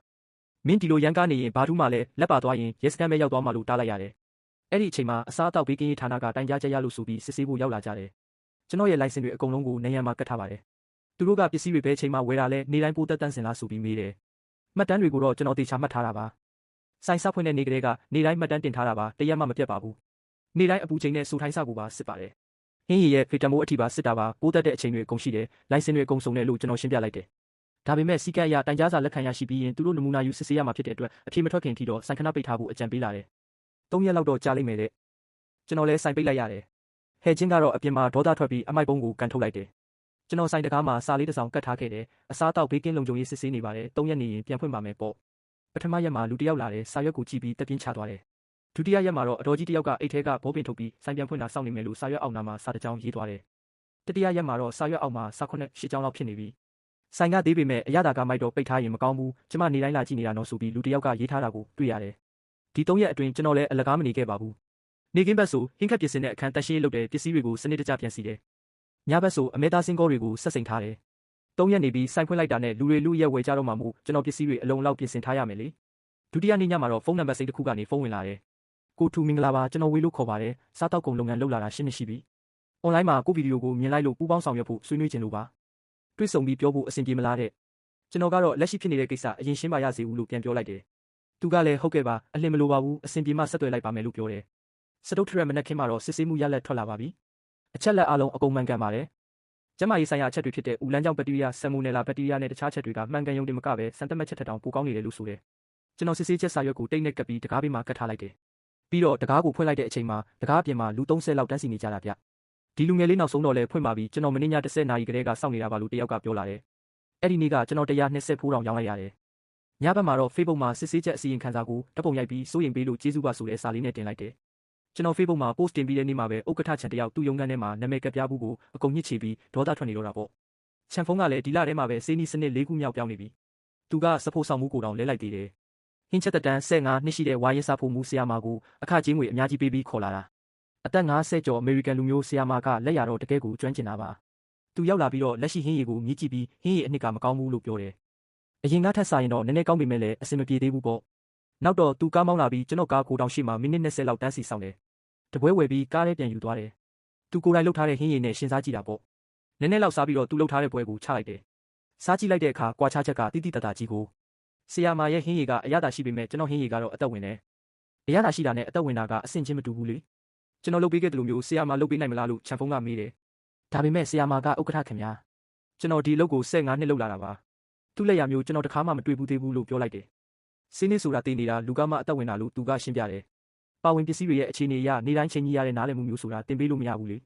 စင်းနီကဂီတစာရွက်ဆိုရင်ကျွန်တော်ကတိခတ်သူပေါ့တခြားသူကိုအဲ့ဒီစာရွက်ပေးတီးခိုင်းလဲထွက်လာတဲ့တေးသွားကတူမှာမဟုတ်ဘူးချန်ဖုန်းကဆရာမကိုအလုပ်ဖြုတ်ပစ်လိုက်ပြီးရုံးခန်းထဲမှာတနေကုန်ထိုင်နေခဲ့တယ်သူဘာလုပ်လဲသိလားကျွန်တော်အရင်ကဗဟိုမီးဖို့ကြောင့်မှသုံးခဲ့တဲ့ပစ္စည်းအလုံးကိုသူပြန်ရှာထုတ်လာတယ်ကျွန်တော်ရဲ့ဟင်းချက်အိုးတွေစားတောက်တံတွေနဲ့ရေခဲတစ်တာပေးမှကျွန်တော်ကတ်ထားတဲ့မတ်စုတိုလေးတွေကိုသူလိုက်ကြည့်နေတာအဲ့ဒီမှာကျွန်တော်လက်ရည်နဲ့ဒီနေ့နနက်ပွင့်ဟောင်း2 gram ငရုတ်ကောင်းစီ3 gram short ထည့်ဖို့နဲ့ချက်ပြုတ်ချိန်9မိနစ်တိုးဖို့ဆိုပြီးရေးထားတဲ့စာတမ်းကိုသူကြာကြာလေးစိုက်ကြည့်နေပေမဲ့နားမလည်နိုင်ဘူးနနက်ပွင့်ကဟောင်းမဟောင်းကျွန်တော်ဘယ်လိုခွဲခြားလဲဘာလို့3 gram short တာလဲ အဲ့ဒီငါမိနစ်ကိုဘယ်အဆင့်မှာတိုးရမလဲဆိုတာ तू မသိဘူးလေဒါတွေကကျွန်တော်အနက်ရှူအရသာမြည်ပြီးစက္ကန့်ပိုင်းတွင်ဆုံးဖြတ်ခဲ့တာတွေပါ तू ဘယ်တော့မှအတူခိုးလို့ရမှာမဟုတ်ပါဘူးအခုတော့လုပ်ငန်းရှင်တွေကြားမှာဒေါသတန်တွေတိတ်သွားပြီးလုပ်ငန်းမဖြတ်ခင်ဖြစ်တတ်တဲ့တိတ်ဆိတ်မှုမျိုးဖုံးလွှမ်းနေပြီတချို့လုပ်ငန်းရှင်တွေရောက်ဆိုဆိုင်လွှဲဖို့အထိတင်နေကြတာချန်ဖုန်းကကျွန်တော်ကိုစီးပွားရေးလျှို့ဝှက်ချက်ဖောက်ဖျက်မှုနဲ့တရားစွဲဖို့ရှိနေငှားလိုက်သေးတယ်ဒါပေမဲ့ကျွန်တော်နဲ့အလုပ်စာချုပ်ချုပ်ထားတာလည်းမရှိသလိုချက်နီးကိုလည်းလျှို့ဝှက်ချက်အဖြစ်မှတ်ပုံတင်မထားခဲ့ဘူးရှိနေကတော့ချန်ဖုန်းရဲ့သူ့အုံနောက်ထဲကအတတ်ပညာကိုသုံးတာဆိုရင်ခမရနိုင်ရမှာမဟုတ်ဘူးလို့ပြောလိုက်ရတဲ့အထိပဲအဲ့ဒီအချိန်မှာကျွန်တော်ကတော့တခြားအလုပ်တွေနဲ့အလုပ်ရှုပ်နေခဲ့တာကားကိုတောင်ဘေးကအလုပ်ကိုတောင်တစ်ခုကိုတစ်လ2000နဲ့ငှားလိုက်တယ်အရင်နေရာနဲ့ပေါင်းရင်စုစုပေါင်း3 set 2ရမ်းမီတာကျော်သွားပြီပေါ့အဲ့ဒီကိုတောင်ကိုပစ္စည်းပြင်ဆင်တဲ့နေရာနဲ့ရေခဲကန်းအဖြစ်ပြောင်းလိုက်ပြီးဟဲကျင်းနဲ့အတူဆက်နေတနင်္ဂနွေမှာဆင်တွေရေခဲတက်တာတွေတက်ဆင်လိုက်တယ်နေရာကျလာတော့ကျွန်တော်နေ့စဉ်120အထိတိုးရောက်နိုင်လာတယ်အစားအသောက်ဘလော့ဂါရဲ့ဗီဒီယိုကြောင့်နေကလူတွေပါလာဝယ်ကြတယ်လို့အစားအသောက်ထုတ်လုပ်ရေးလုပ်တဲ့တတိတယောက်ကတော့အတူလက်တွဲဖို့ကပြပေးသွားခဲ့တယ်အဲ့ဒီနေ့ညနေမှာပဲအဖွားစီကဖုန်းဝင်လာတယ်ကျွန်တော်တင်ပေးထားတဲ့နီးတွေနဲ့အဖွားဆိုင်လေးတစ်ဆိုင်ဖွင့်ထားတာတဲ့မင်းဖိုးလုံးကလည်းလမ်းမေးဆိုင်ကနေစခဲ့တာပဲစိတ်မပူနဲ့အဲ့ဒီအရာတာကပျောက်မသွားပါဘူးလို့အဖွားကအားပေးတယ်ဘင်းရဲ့အနံ့ခံနိုင်စွမ်းကိုသိတဲ့အဖွားကကျွန်တော်ကိုယုံကြည်နေတာကျွန်တော်လည်းနောက်ထပ်အရှုံးမခံနိုင်တော့ဘူးလို့ဆုံးဖြတ်လိုက်တယ်ကြာတာပတိနေ့နေ့လယ်2 နာရီမှာတော့ဆိုင်ခွဲပိုင်ရှင်တွေအားလုံးကိုချန်ဖုန်းကဂျင်ကျန်းဟိုတယ်မှာအစည်းအဝေးခေါ်လိုက်တယ်အနောက်တိုင်းဝစ်စုံဝတ်ထားပေမဲ့ချန်ဖုန်းရဲ့မျက်လုံးတွေမှာတော့ပင်ပန်းနွမ်းနေနေတာဖုံးမရဘူးသူကမိဖို့ချောင်ချုပ်စရင်ကင်တဲ့ဥပဒေအကြံပေးတွေပါခေါ်လာပြီးကုမ္ပဏီရဲ့3နှစ်အတွင်းတိုးတက်မှုတွေအယောင်စီမံကိန်းတွေကို PPT နဲ့ပြနေတယ်ဒါပေမဲ့အနှစ်ချက်နီးအစ်အကြောင်းပြောတဲ့အခါမှာတော့သူ့အတန်တွေတုံရင်နေခဲ့တယ်သူရှိမှဘယ်သူမှလက်မခုပ်ကြဘူးမျက်လုံး20နှစ်စုံကကျွန်တော်ကိုစိုက်ကြည့်နေကြတာသူကတော့အားလုံးပဲဗာများမေးစရာရှိသေးလဲကျွန်တော်တို့အတူတူဆွေးနွေးကြတာပေါ့လို့ဖိတ်ခေါ်လိုက်မိတယ်ဒါပေမဲ့ချန်ဖုန်းကိုသူတို့ကအကြီးအကျယ်ဝေဖန်တော့တာပဲတယောက်က PPT တော့ကြည့်ပြီးဒါပေမဲ့ခင်ဗျားပြောနေတဲ့ရာစုနှစ်ပေါင်းများစွာကလှုပ်ဝက်ချက်ကတကယ်ပဲဘသူဟာလဲလို့မေးလာတယ်ဟင်းချက်နီးဆိုတာကုမ္ပဏီရဲ့အဓိကပိုင်ဆိုင်မှုပဲဒီအခန်းထဲကလူတွေကပတ်စံတွေအများကြီးရင်းနှီးထားတာကုမ္ပဏီကပြောတဲ့စကားတွေကိုကျွန်တော်တို့စီမှာလာမပြောပါနဲ့တဲ့သူကဆက်ပြောသေးတယ်ပြီးခဲ့တဲ့အပတ်ကဟိုဘက်လန်းက10နှစ်ပေးပတ်လေကိုတောင်ငယ်လေးမှာသွားစားကြည့်တာချင်ဖုန်းရဲ့ဆိုင်ခွဲနဲ့18ဆိုင်လုံးထက်ပိုကောင်းနေတယ်တဲ့အဲ့ဒီမှာချက်နေတဲ့လူငယ်ကသူ့စီမှာအရင်ကအနှစ်ချက်ပေးခဲ့တဲ့သူ့ဝမ်းကွဲညီကိုကျွန်တော်ဖြစ်နေတာကိုသူတို့ကိုရောင်းပေးတဲ့လျှို့ဝှက်ချက်ဆိုတာကျွန်တော်လက်ရာတွေပါသွားတော့ဘာမှမကြံတော့ပဲအခုံတက်တက်ပဲကြံတော့တာလို့သူကဆွဆွဲလာတယ်သူဆိုင်ဖွင့်တာ10လရှိပြီပထမ3လကလမ်းမပေါ်အထိတန်းစီရပြီမဲ့အခုတော့အရသာတွေပြက်ပြီးတရက်ကို2000ကျော်ရှုံးနေပြီတဲ့စာချုပ်အရအဓိကဟင်းခတ်နှစ်အတွက်နီးပညာအကူအညီပေးရမှာဖြစ်ပေမဲ့အခုတော့အဓိကနီးပညာရှင်ကအပြင်ထွက်ပြီးဆိုင်ဖွင့်သွားပြီဆိုတော့ဒါကိုကျွန်တော်ကိုဘယ်လိုရှင်းပြမလဲလို့သူ့ကိုဖိအားပေးကြတယ်အသက်40ကျော်စီးပွားရေးလုပ်ငန်းရှင်နောက်တစ်ယောက်ကလည်းစပွဲကိုထုပြီးမစ္စတာချန်ကျွန်တော်က6သိန်းရင်းထားတာအဲ့ဒီအရသာရဖို့အတွက်လေးလို့អော်တယ်ခင်ဗျားစပြောတော့ကမျိုးရိုးစင်ဆက်လက်ဆင့်ကမ်းလာတာဘယ်သူမှအတူခိုးလို့မရဘူးဆိုအခုတော့ဟိုဘက်ကကားကိုတောင်မှခင်ဗျားဟင်းခက်ချက်မပါဘဲနဲ့အရသာကတစ်ဆယ်စပူကောင်းနေတယ်ဒါကကိုမျက်နှာကိုပြန်ရိုက်နေတာပဲလို့ပြောလာတယ်သူကတော့အားလုံးခဏလေးနားထောင်ပေးပါကျွန်တော်တို့စီမှာနီးပညာပိုင်းဝန်ထမ်းအပြောင်းလဲနည်းနည်းရှိခဲ့လို့ပါဒါပေမဲ့ကျွန်တော်တို့အစွမ်းကုန်စူးစမ်းနေတာ3လရှိပြီလို့ပြန်ရှင်းပြမိတယ်ဒါပေမဲ့သူတို့ကလက်မခံဘူးခင်ဗျားစားတော့အင်ဂျင်နီယာတွေကိုငှားတာ8000ကုန်ပြီးအလကားဖြစ်သွားတာပဲကုန်ကျန်းတွေလည်းကျွမ်းကျင်တဲ့ဝန်ထမ်းအဟောင်းတွေခေါ်အလကားပဲဘာလို့လဲဆိုတော့ဒါကဟင်းခက်ချက်ပြဿနာမဟုတ်ပဲလူနဲ့ဆိုင်တဲ့ပြဿနာမှုလို့ပဲလူကထွက်သွားပြီဆိုတော့ခင်ဗျားလည်းဘာမှလုပ်လို့မရတော့ဘူးလို့ပြောကြတယ်ဝူရွဲချင်းကလည်းကျွန်တော်ရဲ့၄သိန်းခွဲဆိုတာ၄တဲကရက်လာတာမဟုတ်ဘူးစာချုပ်အရာနီးပညာပံ့ပိုးမှုတွေမပေးနိုင်တော့ရင်ကျွန်တော်မှာပတ်စံအကုန်ပြန်တောင်းပန်ခွင့်ရှိတယ်604လိပ်စာကိုလွှဲပေးလိုက်ပါလို့ပြက်တက်ပြောသွားတယ်သူဘာစကားမှပြန်မပြောနိုင်ပဲထိုင်နေမိတယ်အစည်းအဝေးပြီးတော့ဘယ်သူမှသူ့ကိုနှုတ်မဆက်ကြဘူးလူ22ယောက်လုံးတယောက်ပြီးတယောက်အစည်းအဝေးခန်းထဲကထွက်သွားကြတယ်တချို့ကခေါင်းငုံပြီးထွက်သွားတယ်တချို့ကဖုံးပြောနေကြတယ်ကျန်းကန်တော်မှသူ့ကိုတစ်ချက်ကြည့်ပြီးခေါင်းခါသွားခဲ့တယ်သူတယောက်တည်းလူရှင်းနေတဲ့အစည်းအဝေးခန်းထဲမှာထိုင်ကြံရစ်ခဲ့တယ်သူရှိမှအလုတ်ထွက်စာ14ဆောင်မအေးတဲ့ရေတန့်ဘူးနှစ်ဘူးနဲ့ဘသူမှမဖတ်တဲ့ brand လက်ဆွဲစာအုပ်တအုပ်ပဲရှိတော့တယ်ဒါတွေအားလုံးကအဲ့ဒီနေ့ညကဖြစ်ပျက်ခဲ့တာလို့ကြားတယ်ဆိုင်ခွဲကကောင်မလေးကကျွန်တော်စီဝက်ချက်မှာစာအရှိကြီးပို့ထားတယ်အဲ့ဒီအချိန်တုန်းကကျွန်တော်ကကားကိုတောင်ထဲမှာဟင်းအိုးတွေဆေးနေတာထပ်ပြီးတော့ဖုန်းကိုဘေးမှာချထားလိုက်တယ်ကျွန်တော်ဟင်းအိုးကိုဆေးကြောပြီးမှောက်လျက်သားလေးမိဖို့ပေါ်တင်ကလက်ကိုတုပ်လိုက်တယ်ကျွန်တော်ကိုရေကအသားမြုပ်မမြုပ်ကြည့်ပေးပါဦးလို့ပြောရင်းနဲ့ပေါ့သူကဆိုင်ကိုတစ်လလောက်ဆက်ထိန်းထားနိုင်ခဲ့တယ်ဒီတစ်လအတွင်းမှာသူ့ရဲ့ BMW ကိုပေါင်ပြီး3သိန်းလောက်ထုတ်သုံးလိုက်တယ်အရင်ဆုံး2ယောက်စာပြန်ဆက်လိုက်တယ်အတန်ကျဲဆုံးနဲ့စူပူနေတဲ့လုပ်ငန်းရှင်တွေကိုဘဏ်မှာချေးငွေထပ်ယူပြီးဝူရွက်ချင်းရဲ့4သိန်းခွဲကိုပြန်ပေးလိုက်တယ်ပြီးတော့စတုထမြောက်လူပစ္စမမြောက်လူဒါပေမဲ့ပြဿနာကပိုကြီးလာတယ်လူ18ယောက်ကအရင်ငွေနဲ့ရော်ကြီးပါပေါင်းရင်350ကျော်ပြန်တောင်းနေကြတာသူ့စီမှာတော့350မရှိဘူးဗျာကျွန်တော်ချန်ဖုန်းရဲ့တိုက်ခန်းကိုအိမ်ချမ်းမြေအကျိုးဆောင်စီတင်ထားလိုက်တာသိတယ်မလားတနေ့ညနေခင်းအမိုက်သွားပြစ်တုံကဆိုင်ရှိမှာကားအဟောင်းဝယ်တဲ့ဘင်ကားတစ်စီးရက်နေတာတွေ့လိုက်တယ် BMW တစ်စီးကိုလည်းလူတစ်ယောက်ကတပုံရိုက်ပြီးဈေးဖြတ်နေတာပေါ့ဆိုင်ကြီးရဲ့အယောင်းဝယ်ကလုံးဝမလဲပတ်နိုင်တော့တယ်လို့နောက်ဆုံးလမှာဆိုဆိုင်ကန်းကတော့မကာမိတော့ဘူးလေအိမ်ရှင်ကစာချုပ်တက်တန်းတိုးဖို့လာပြောပေမဲ့သူကပတ်စံမရှိတော့လို့မတိုးတော့ဘူးတဲ့ဆိုင်ပိတ်လိုက်တဲ့နေ့ကအင်္ဂါနေ့ပါကျွန်တော်ကတမင်ကြည့်နေတာမဟုတ်ဘူးနော်မနက်9နာရီတိုင်းကားကိုတောင်တကားဖွင့်လိုက်ရင်တစ်ဖက်ချမ်းကိုအလိုလိုမြင်နေရတာအဲ့ဒီနေ့ကဟိုဘက်ဆိုင်မှာမီးမဖွင့်ထားဘူးဆိုင်ရှိမှာကားတေးသေးလေးတစ်စီးရပ်ထားပြီးအလုတ်သမား2ယောက်ကလှေကားပေါ်တက်လို့ဆိုင်းဘုတ်ကိုဖြုတ်နေကြတယ်ဖုန်းကောဟင်းလျာဆိုတဲ့ရွှေရောင်စလုံးလေးလုံးထဲကပထမဆုံးဖုန်းဆိုတာကိုအရင်ဖြုတ်တယ် လေကားပေါ်ကနေအောက်ကိုချတဲ့အချိန်မှာအလုတ်သမားကကင်တာလွတ်သွားပြီးမြေကြီးပေါ်ပြုတ်ကျကွဲသွားတယ်။ကျန်တဲ့စာလုံးတွေကိုဖြုတ်ချလိုက်တော့လေနေရန်အင်္ဂလိပ်တွေပါလာပြီးမြေကြီးပေါ်မှာနှစ်ချမ်းကွဲသွားတာပေါ့။ဒါပေမဲ့ဘယ်သူမှကောက်မယူကြဘူး။ချန်ဖုံးကတော့ဘေးမှာမိခိုးရောင်ချကင်လေးဝတ်ပြီးရက်ကြည့်နေတယ်။စပင်တွေလည်းမပြင်းထားပဲပုံမှန်အတိုင်းနောက်လန်ထားတာ။သူ့မျက်နှာကဘာခံစားချက်မှမရှိသလိုပဲ။ဝမ်းနေတာလည်းမဟုတ်ဒေါသထွက်တာလည်းမဟုတ်ဘူး။ဘာမှမသိတော့တလူမျိုးလွတ်မျောနေတဲ့ပုံစံပဲ။ကြည့်ရတာအသက်ထက်9 နှစ်6 နှစ်လောက်ပိုးရင်သွားတယ်လို့ပဲဗျာ။ဆိုင်းဘုတ်တွေအကုန်ဖြုတ်ပြီးကုန်တင်ကားထွက်သွားတဲ့အထိသူအဲ့ဒီနေရာမှာပဲရက်နေတော့မယ်။ကျွန်တော်ဆိုင်ရှက်တာတကားကိုတက်လိုက်တယ်။မီးဘိုဘော်ကဟင်းရီအိုးကပုတ်ပွက်ဆူပြီးအနံ့တွေကလမ်းတောက်လျှောက်မွေးနေတာပေါ့။အဲ့ဒီအချိန်မှာချန်ဖုံးကကျွန်တော်ကိုမောကြည့်တယ်။လမ်းတလမ်းပဲချားနေပေမဲ့ကျွန်တော်လည်းသူ့ကိုတစ်ချက်ကြည့်ပြီးဆိုင်ထဲပြန်ဝင်လာခဲ့လိုက်တယ်။တလားလောက်ကြာတော့မျက်နှာချင်းဆိုင်ကအိမ်ရှင်ကျွန်တော်စီရောက်လာတယ်။အဲ့ဒီတရားနှစ်ဆက်စတူရမ်းမီတာရှိတဲ့နေရာကလွတ်သွားပြီလေ။နှစ်ထပ်ဖြစ်ပြီးမီးဘိုကြောင့်လည်းအေးကန်းလည်းတီးတတ်ပါတယ်။ကျွန်တော်ကားကိုတောင်ကအရန်ကျင်းနေတော့သူကလာကြည့်မလားလို့လာမေးတာ။ကျွန်တော်လည်းဟဲကျင်းတဲ့အတူအဲ့ဒီနေရာကိုတွားကြည့်ဖြစ်တယ်။ကျွန်တော်ကားကိုတောင်ထက်10ဆလောက်ကြီးတာဗျ။အောက်ထပ်မှာအယောင်ကောင်တာနဲ့မီးဘိုချောင်းအပေါ်ထပ်မှာကိုတောင်နဲ့ရုံကန်လုပ်လို့ရတယ်။ရေချိုးခန်းနဲ့မီးကိုထုတ်တဲ့စနစ်လည်းအစင်သိရှိတယ်။ဒီနေရာကိုနောက်ဆုံးရောက်ခဲ့တာချန်ဖုံးစီမှာအလုပ်လုပ်တုန်းကပေါ့။အဲ့တုန်းကတော့ရွှေရောင်တောက်ဆိုင်းပုတ်ကြီးနဲ့မီးတွေလင်းလို့လူတွေလည်းတန်းစီနေကြတာ။အခုတော့နေရံမှာဆိုင်းပုတ်ဖြုတ်ထားတဲ့အစွန်းထင်းတွေပဲကျန်တော့တယ်။ကျွန်တော်လည်းအိမ်ရှင်ကိုမေးလိုက်တယ်၄လကျော်အတွက်အငှားအခဘယ်လောက်လဲလို့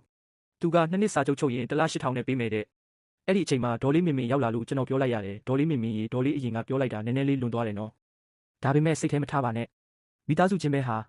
ကြည့်ပါဦးဒေါ်လေးရဲ့ဒီနေ့အတွက်အမဲသားတုံးကကုန်သွားပြီ။မနှက်ဖြန်မှစောစောလာခဲ့တော့လို့ကျွန်တော်ပြောလိုက်တာကြောင့်ဒေါ်လေးမျက်နှာပေါ်ကအပြုံးကခဏလေးပဲတည်မြဲပြီးပျောက်ကွယ်သွားတာ။ကျွန်တော်ကရက်ဆက်တယ်လို့ထင်ကောင်းထင်မှာပေါ့။ဒါပေမဲ့ဟင်းကတော့တကယ်ကုန်သွားတာပါ။အဲ့ဒီအချိန်မှာစူမင်ကဘာလုပ်နေတာလဲငါတို့လက်ထက်ကြရအောင်လို့ကျွန်တော်ကိုပြောလာတယ်။ကျွန်တော်လည်းအံ့ဩသွားပြီးမင်းလက်ထက်ကြရအောင်လို့ပြောလိုက်တာလား။ဟင်းခတ်ဆိုင်မိဖို့ချောင်းထဲမှာဒီလိုစကားပြောတာထူးဆန်းလွန်းတယ်လို့မထင်ဘူးလားလို့ပြန်မေးလိုက်တယ်။သူကတော့မင်းကဒီမှာမနက်ကနေညအထိတနေကုန်နေနေတာပဲမိဖို့ချောင်းမှာမပြောရင်ဘယ်မှာပြောရမှာလဲတဲ့။တကယ်နော်မင်းကလက်ထက်ခွင့်တောင်းတာငါကအတူအယောင်လက်ခံပေးရမလားလို့ဆက်လိုက်တော့မြန်ကုံတွေသွားတဲ့ဆန်းမနှက်ဖြန်အမဲသား6 ဖူးထက်ရောက်ဖို့ရှိတယ်လို့သူကပြန်ပြောပြီးဟီဟီရဲ့ကကုံတွေတဲဖို့ထွက်သွားတယ်ကျွန်တော်ကတော့ပြုံးပြီးအသားတွေကိုဆက်လီးနေလိုက်တာပေါ့ကျွန်တော်တို့ရဲ့မင်္ဂလာဆောင်ကိုတော့6 လကြာမှလုပ်ဖြစ်ခဲ့တယ်ခန်းခန်းနားနားတော့မဟုတ်ပါဘူးမြို့ထဲကစားတောက်ဆိုင်တစ်ဆိုင်မှာစပွဲရှိပွဲပဲရှိတယ်စူမင်ရဲ့အမေဘက်ကဆွေမျိုးတွေနဲ့ကျွန်တော်ဘက်ကဟဲချင်းတို့လည်းလာကြတယ်လူသိမ့်မများပေမဲ့အားလုံးကရင်းနှီးတဲ့သူတွေကြီးပါပဲစူမင်ကတော့မင်္ဂလာဝတ်စုံမဝတ်ပါဘူးသူ့အမေငငယ်တုန်းကအဖိုးအတွက်ချုပ်ပေးခဲ့တဲ့ရေတက်ပြရောင်အင်ဂျီကိုပဲအရွယ်စားပြန်ပြင်ပြီးဝတ်လိုက်တာစပွဲမှာပါတဲ့အဓိကဟင်းလျာကတော့ကျွန်တော်အရင်ညကတည်းကချက်ထားတဲ့ဟင်းပဲပေါ့စပွဲတိုင်းမှာဟင်းခတ်အသားစုံပွဲပကံကြီးတစ်ချက်စီရှိနေပြီးအမျိုးအစား6 မျိုးလုံးပါတာပေါ့ကျွန်တော်မီးဖိုချောင်းထဲမှာမိနစ်30လောက်အလုပ်ရှုပ်ပြီးမှအင်ဂျီလဲပြီးအရက်လိုက်တိုက်ဖို့ထွက်လာခဲ့တယ်လူတွေကမေးကြတယ်ဒါကမင်္ဂလာဆောင်ပွဲလားဒါမှမဟုတ်အပြင်ကမှထားတဲ့ပွဲကိုတာဝန်ယူပေးထားတာလားဆိုပြီးတော့ပေါ့အဲ့ဒီလိုမျိုးပါပဲချန်ဖုံးဘက်ကဆွေမျိုးတွေတယောက်မှမလာကြဘူးဦးလေးမိမကအမေစီဖုံးဆက်ပြီးနေမကောင်းဘူးလို့လှမ်းပြောတယ်အမေကလည်းရပါတယ်လို့ပဲပြန်ပြောလိုက်တယ်ဖုံးချပြီးတော့လည်းဘာမှထပ်မပြောတော့သလိုကျွန်တော်ကိုယ်တိုင်လည်းအဲ့ဒါကိုဂရုမစိုက်တော့ပါဘူးအဖွားရောက်လာတယ်ကျွန်တော်အမေနဲ့ဟဲချင်းကရွာကိုပြန်သွားပြီးအထူးတလဲသွားခေါ်လာကြတာလေဘီတက်ကလထိုင်နဲ့တွန်းဝင်လာချိန်မှာအဖွားကရေတက်ပြရောင်ဂွမ်းအင်ဂျီလေးဝတ်ထားပြီးစပင်းတွေကိုလည်းတေးတက်နေအောင်ထိထားတယ်သူ့မျက်နှာတစ်ချမ်းကတော့စောင်းနေတော့မယ်ဒါပေမဲ့မျက်လုံးတွေကတော့တောက်ပနေစေပါပဲကျွန်တော်သူ့ရှိမှထိုင်ပြီးအမဲသားဆက်ဟင်းတစုံထည့်ပေးလိုက်တယ်သူကကြာကြာလေးဝါးစားနေတယ်ဝါပြီးတော့ကျွန်တော်လက်ကိုလာဆွဲကင်ပြီးသူ့လက်ချောင်းတွေနဲ့ကျွန်တော်လက်ဖွားထဲမှာအကြာကြီးပုတ်တက်ပေးနေတယ်ပါဇက်ကိုလည်းနည်းနည်းလှုပ်ရှားပြီးတခုခုပြောဖို့ကြိုးစားနေတယ်လို့ပဲကောင်းပြီလေအဲ့ဒါဆိုလဲစားကြတာပေါ့တထေးစုအခုတော့ခမည်းအောင်မြင်သွားပြီနော်ခမည်းဝမ်းကွဲအကူကိုရောမုံလားလို့မေးကြတယ်ကျွန်တော်အဖွားရဲ့ဘီတက်ကလထိုင်ကိုတွန်းရင်းနဲ့မုံနဲ့လူခဏတော့တွေးမိတာပေါ့ချန်ဖုံးအခုဘာလုပ်နေလဲဆိုတာကျွန်တော်သိမသိတော့ဘူးကြားတာတော့အိမ်ရောကားရောရောင်းလိုက်ရပြီတဲ့အရင်ကဆိုင်နဲ့19ဆိုင်တောင်ရှိတာအခုတော့2ဆိုင်3ဆိုင်လောက်ပဲကျန်တော့တယ်အဲ့ဒါလည်းမနှဲချိတ်မိတ်လုပ်နေရတာမကြခင်ပိတ်လိုက်ရတော့မှာပါဦးလေးကလည်းကျမ်းမာရေးမကောင်းလို့ဆေးရုံနောက်တစ်ခါတက်လိုက်ရသေးတယ်ချန်ဖုံးကအခုအစားအသောက်ကုမ္ပဏီတစ်ခုမှာမားကတ်တင်လုပ်နေတယ်သူ့ရဲ့လူမှုကွန်ရက်မှာလုပ်ငန်းတစ်ခုစရတာမလွယ်ဘူးဆိုတဲ့အကြောင်းစာရီတင်ထားတယ်လို့လူတွေပြောကြတယ်ကျွန်တော်ကတော့အဲ့ဒါတွေကိုမမြင်လိုက်ဘူးသူ့ကိုကျွန်တော်စီကဖျက်ထားလိုက်တာကြာပြီလေဒါကသူ့ကိုမုန်းလို့မဟုတ်ပါဘူးမလိုအပ်တော့လို့ပါ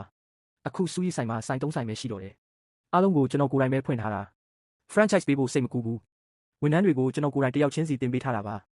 ါဒါပေမဲ့အဓိကဟင်းခတ်အမွေးကြိုင်ဆက်တဲ့အပိုင်းကိုတော့ကျွန်တော်တယောက်တည်းကိုပဲတင်ပေးထားတယ်အဲ့ဒါကတော့ဟဲချင်းပေါ့သူကကျွန်တော်ဇနီးမယားမို့လို့တင်ပေးတာမဟုတ်ဘူးနော်သူကကျွန်တော်နောက်မှာတစ်နှစ်နီးပါးလိုက်လုပ်နေတာသူ့ရဲ့အရသာခံနိုင်စွမ်းကလည်းတဖြည်းဖြည်းပွင့်လာပြီလေအခုဆိုရင်ကျေပုံစံနန်နန်ဆေးရဲ့ဒေတာနဲ့နှစ်အလိုက်ကွာခြားတာကိုတောင်အနံ့ခံပြီးခွဲခြားနိုင်နေပြီအတိအကျဖြစ်ဖို့နည်းနည်းလိုသေးပေမဲ့ခွဲခြားနိုင်နေပြီဆိုတာကတော့အမှန်ပဲနေ့တိုင်းမနက်3 နာရီဆိုရင်ကျွန်တော်အိပ်ရထားပြီးဟင်းရည်ချက်တယ်ပြီးတော့ဟင်းခတ်အမွေးကြိုင်တွေပြင်ဆင်တယ်ဒီအလေးအကျင့်ကအသက်10 နှစ်နှစ်သားအဖွားစီမှာပညာစတင်ကလေးကလှုပ်လာတာဆိုတော့အခုဆို16 နှစ်တောင်ရှိပြီတခါတလေမနက်3 နာရီမှာမီးဖို့ရှေ့ရက်နေရင်လမ်းတစ်ခုလုံးကမှောင်မဲနေပြီးကျွန်တော်ဆိုင်မီးလေးတစ်ခုပဲလင်းနေတတ်တယ်တိတ်ဆိတ်နေတဲ့မီးဖို့ချောင်ထဲမှာဟင်းရည်အိုးစူပွက်နေတဲ့ဂူဂူအတန်တွေနဲ့အတူအငွေ့တွေထွက်လာတာပေါ့လေထဲမှာလည်းဟင်းခတ်အမွေးကြံရနက်နဲ့အမဲရိုးဟင်းရည်နန်းတွေနဲ့ပြည့်နေတာပဲ အဲ့ဒီအချိန်မျိုးဆိုငငယ်ကအဖွားချက်တဲ့မိဖို့ကိုတတိယမိတယ်အခုလိုပဲပေါ့မနက်စောကြီးမှာကျွန်တော်တို့နှစ်ယောက်တည်းရှိခဲ့ကြတာအဲ့ဒါအချိန်လေးကိုပဲကျွန်တော်လွမ်းမိနေလိုက်ပါတော့တယ်ဇလန်းလေးကတော့ဒီတင်ပြီးဆုံးသွားခဲ့ပါပြီအားပေးခဲ့ကြတဲ့တယောက်ချင်းစီကိုကျေးဇူးတင်ပါတယ် like and subscribe လုပ်ပြီးအားပေးခဲ့ကြပါအောင်ဗျ